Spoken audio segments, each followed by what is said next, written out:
Hello বন্ধুরা, এটা হলো রানীর বাড়ি। আর এটা হলো সেই বিষাক্ত কুয়োর জল, যে জলে স্নান করে রানীর পরিবারের সব বাচ্চারা এবং রানীর শাশুড়ি অসুস্থ হয়ে পড়েছে। ওরে বাবারে, আমার দিকে কেউ খেয়াল রাখছে না। ও ঠাম্মি, তুমি এখানে কোকাচ্ছ কেন? কি হয়েছে তোমার? ও ঠাম্মি, ঠাম্মি, আরে শুনতে পাচ্ছ না নাকি? ও দিদিভাই, আমার খুব জ্বর এসেছে। তুমি ঘরে গিয়ে তোমার মাসিমণিকে একটু ডেকে নিয়ে এসো তো। ঠিক আছে ঠিক আছে, আমি এক্ষুনি যাচ্ছি, মাসিমণিকে ডেকে নিয়ে আসছি। মিনি তাড়াতাড়ি করে রানীকে ডাকতে গেল। এদিকে রানী তো বাচ্চাদের জ্বর নিয়ে ভীষণ নাজেহাল। সুমনা তো কখন গেছে ডাক্তার ডাকতে। আরে ও মাসিমণি, ওহো, এদের আবার কি হয়েছে? এদেরও জ্বর এসেছে? সর্বনাশ করেছে মাসিমণি, ওদিকে ঠাম্মির তো প্রচণ্ড জ্বর এসেছে, তোমাকে ডাকছে।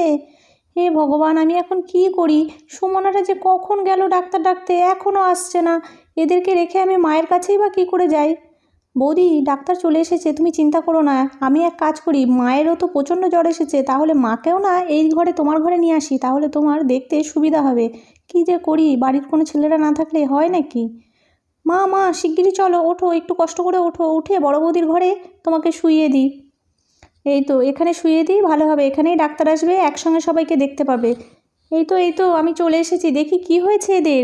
3 জনেরই জ্বর এসেছে, সর্বনাশ করেছে, কি করে হলো এটা? আরে আরে, ওনারও তো প্রচণ্ড জ্বর এসেছে দেখছি। তো সবাই কি একই জলে স্নান করেছিল?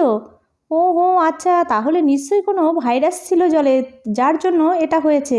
তো চিন্তার কোনো কারণ নেই, আমি ওষুধ দিচ্ছি, ইঞ্জেকশন করে যাচ্ছি, নিশ্চয়ই ঠিক হয়ে যাবে। আর ওষুধগুলো টাইম মতন খাইয়ে দেবেন। আমি ইঞ্জেকশন নেব না, আমি ইঞ্জেকশন নেব না, খুব ভয় লাগে, খুব ভয় লাগে।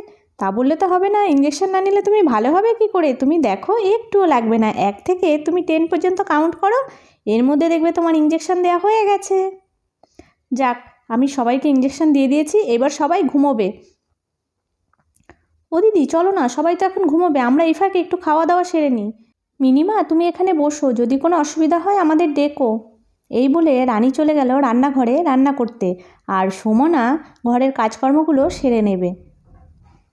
দিদি দিদি, আমি তাড়াতাড়ি যাই, সব কাজগুলো সেরে নিই। হ্যাঁ হ্যাঁ, যা, আমি এদিকে একটু আলু সিদ্ধ ভাত করে নিই। আর ভালো লাগে না। ও, ও বাবা, আমার মাথায় খুব কষ্ট হচ্ছে, খুব কষ্ট হচ্ছে। এই কষ্ট হচ্ছে বলতে বলতে ওদের চোখ দিয়ে জলের বদলে রক্ত বেরোতে শুরু করলো। সর্বনাশ! আরে আরে, এই কি হলো? ও মাঝিমণি, শিগগিরই এসো, সর্বনাশ হয়ে গেছে, দেখো ওদের সবার চোখ দিয়ে রক্ত বেরোচ্ছে। সে কি কি বললো, বুঝতেই তো পারছি না। আরে আরে, তুই চোখে হাত দিয়ে রয়েছিস কেন? কি হয়েছে? এই সর্বনাশ, এ কি ভয়ঙ্কর কাণ্ড! চোখে দিয়ে জল বেরোনোর বদলে রক্ত বেরোচ্ছে। হায় হায়, এ কী হয়ে গেল, কিছুই তো বুঝতে পারছি না। এ কে কোথায় আছো? শিগগিরই এসো এসো, দেখো আমাদের বাড়িতে কি সর্বনাশ হয়েছে। আরে আরে বৌদি, কি হয়েছে? তুমি এত চিৎকার করে কাঁদছো কেন? সর্বনাশ, এ কি? আমি এক্ষুনি ডাক্তার দিদিকে আবার ডাকছি। আরে আরে, সে কি? এটা তো হওয়ার কথা ছিল না, আমি যাই ওষুধ ইঞ্জেকশন দিয়ে গেছি, এটা কি হয়ে গেল? আমি তো নিজেই বুঝতে পারছি না। সর্বনাশ, আপনারা ওষুধগুলো খাওয়াতে এতটাই দেরি করে ফেলেছেন যে আমার আর কিছু করার রইল না। আমি আসি। এরা সবাই, এই বলে ডাক্তার দিদি চলে গেল। তার মানে এরা সবাই কি বলতে চাইলো? তাহলে কি সবাই মরে গেল নাকি? কি জানি। এই খুশি, এই তোদের কি হয়েছে? এই তোদের কি হয়েছে? সর্বনাশ করেছে, কি হলো এখন, কি হবে? এদিকে তো খুশিকে কোলে নিয়ে খুশির মা ভীষণ কান্নাকাটি করছে।